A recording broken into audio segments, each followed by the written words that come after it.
Wake up, wake up, wake up, and welcome to another day that we didn't deserve. You guys, I am so excited. I am so excited. And sometimes when I say that, people just look at me like, girl, are you really that excited? And honestly, in all transparency, all the time, of course not. But one of the things that I am learning and I am finding such satisfaction in, my joy, my excitement, my happiness, my contentment, all of that has absolutely nothing to do with my circumstances. There is a reason why I say welcome to another day that we didn't deserve, because when I am reminded of that, that's what makes me excited. When I truly remember that I did nothing to deserve another day here on earth, and yet I was granted, man, that makes me excited. That makes everything else cherry on top, whether it's good, whether it's bad. Man, listen, I'm excited. Let's go. Let's do it, right? And I am I'm in a season right now, anywho, where it seems like in business, we're a working channel over here, right? So we always got something going on. We're trying to birth this thing that God has given us. And you guys are in the same boat. And sometimes with me, especially with the ebbs and the flows of business, with the, you get all excited about a contract coming on, you lose a contract. You gain 2, you lose 3, whatever the case may be. We've kind of been in that ebb and flow or cycle of things. And I'm just like, Lord, what is going on? Right? And in my head, it's past tense, right? For when I do have to claim it. I believe wholeheartedly that season is over. But I also have to get the lesson, right? Because I'm not trying to return, okay? I'm not trying to circle back. I'm not trying to do any of that. So I'm just like, Lord, what is it that you are trying to teach me? What is it that you are trying to show me? Why am I in what seems like a constant loop? Why am I in this loop? And the Lord dropped something in my spirit that I thought was so important, right? Nothing that was like earth-shattering, earth-quaking, or anything like that, but a simple reminder to me. And the Lord said, you have forgotten how to fail. I said, what? What? He said, you have forgotten how to fail. And I said, Lord, what do you mean? And whenever God drops something like that in my spirit, I'm definitely more intentional about it now than I have been in the past, but I've become intentional about really meditating on it.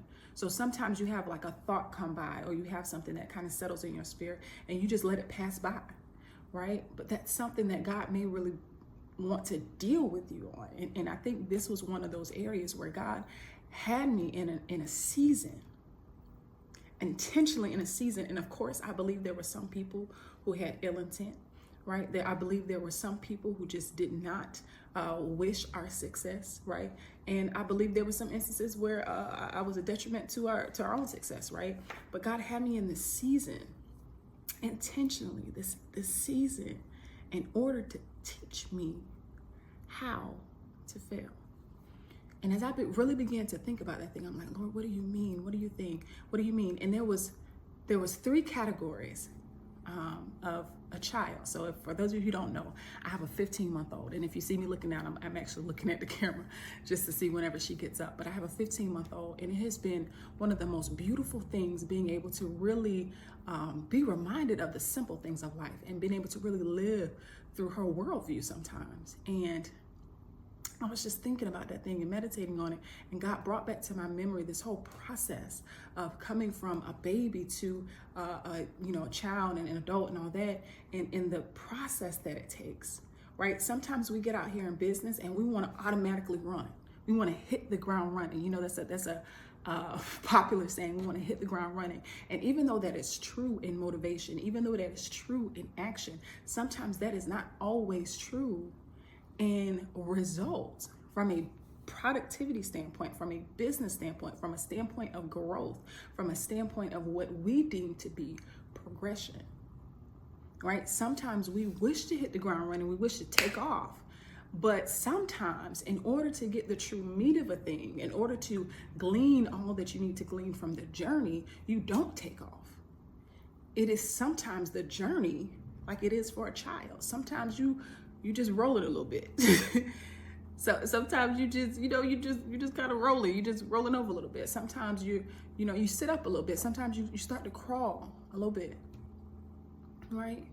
Then after you start to crawl, you begin to stand. And those first few stages, we're okay with. We're familiar with, because we understand that we're a little bit weaker. We understand that we don't have as much tools in our tool belt in order to make certain things happen, in order to get certain things going. So we understand those first few stages. But the stage that we become confused about is the stage when we begin to stand.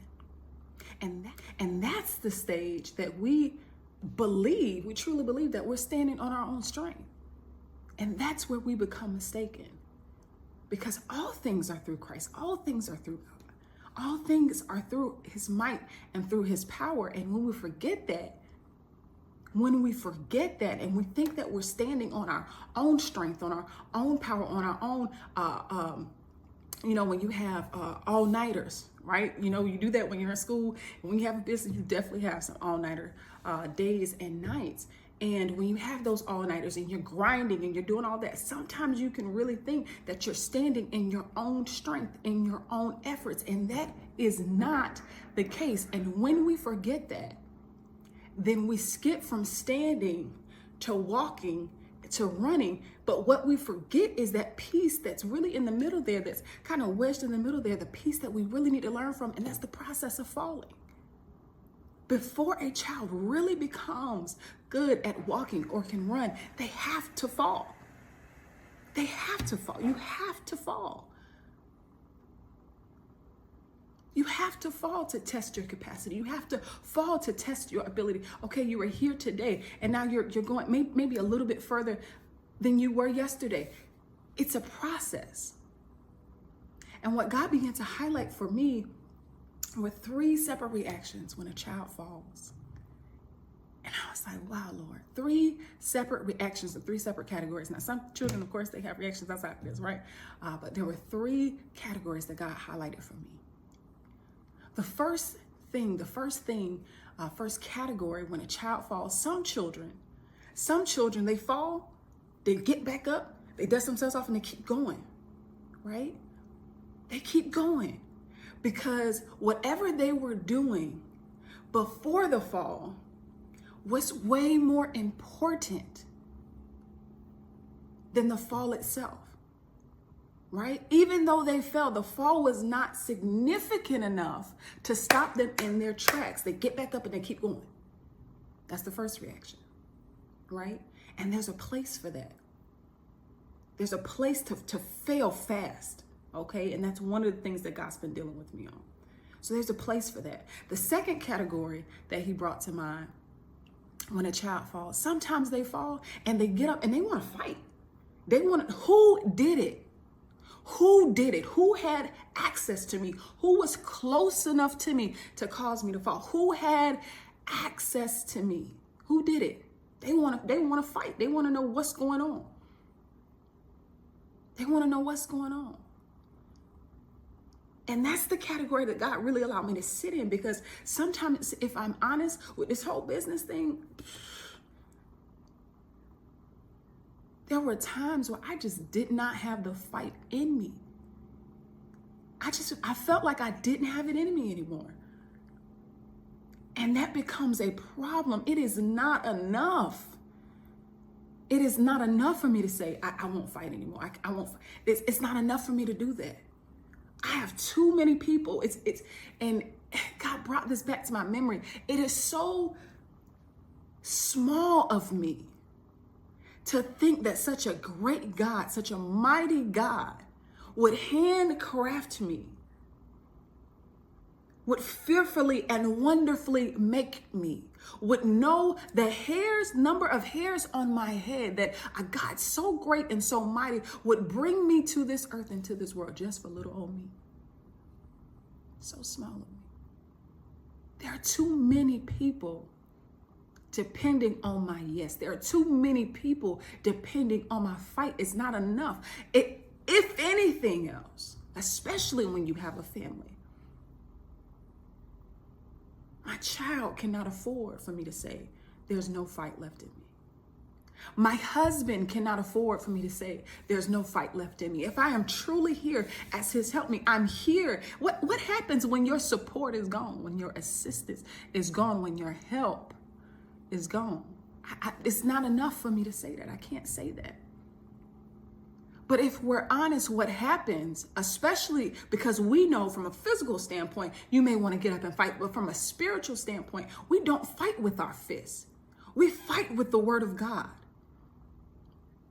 We suit up, we armor up with the word of God. And the word says that it's sharper than a two-edged sword. What does that mean? It means it cuts both ways. So if we are truly honest with ourselves, sometimes we don't want to fight because it cuts both ways. A lot of times we get up and we want to say, God, who did it? Who did it? Go get them. Go get them. Vengeance is the Lord's. Go get them. And a lot of times, because that thing cuts both ways, it doesn't just get them, but it causes you to look at your reflection and truly see there are some things that need to be fixed. There are some things that need to be addressed. There are some things in you that still need to be cut away. And if we're honest, sometimes we pick up that word to fight, but because it cuts both ways, we just get that mug right on back. Because we don't want to deal with the thing.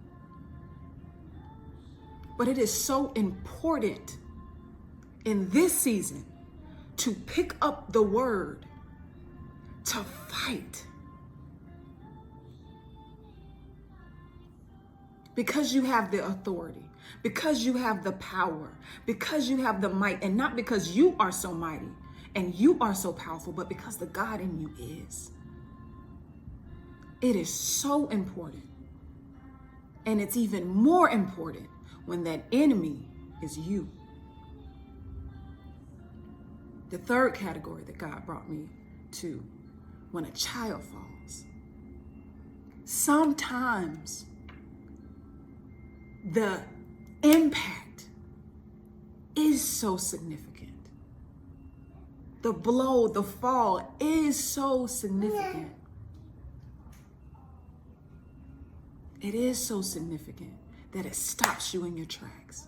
That child gets up and they look for the only one that they know loves them. They seek comfort in the one that they know cares about them. They seek comfort in the one that they know has never failed them. They seek comfort in the arms of the one that has been consistent, that has been their security. And what we fail to realize there is that if we're honest, there's a lot of times we go throughout life and we really have forgotten, not with our mouths, but in our actions, we really have forgotten that God is our ultimate comforter. He is our ultimate source for all things. We have truly forgotten that. And we have built our lives around things, superficial things that cannot sustain us. So when troubles come, not if they come, but when troubles come, it is not enough to sustain us because it was never meant to. Your money was never meant to sustain you. Your house was never meant to sustain you. Your little fancy cars were never meant to sustain you. Your titles and your influence was never meant to sustain you. And we have to come back and realize who our ultimate comforter is.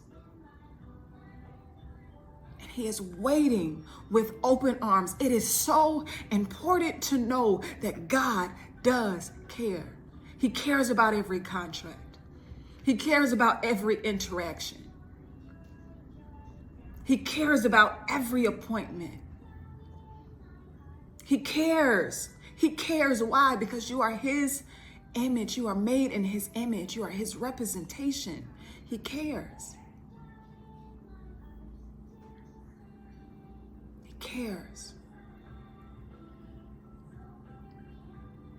And as God deals with me on this thing and learning how to fail, this is one small piece, but a very important piece, because each reaction has its place, and it's important for us to know which reaction is appropriate in which circumstances.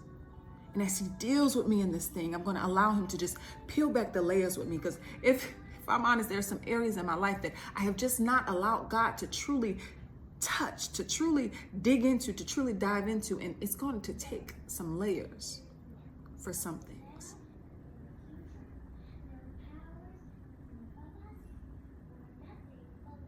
So that's what I wanted to share this morning. It is important to know how to fail. How to fail, how to fall. It is so vitally important in this season. If you are trying to build anything, if you're trying to birth anything, if you're trying to bring anything forward, whether you are on somebody's 9-to-5, whether you do own your own business, you are a representation of the Most High God. And it is so important that we learn that. We are human. We fall short. But we are children of the Most High God, and he has us covered. Well, I got to go ahead and get up off here. I got some task lists to do, and my baby seemed to join us this morning. So I'm going to go ahead and hop off. Please remember, take what you need and get on about your business. Have a good day, y'all.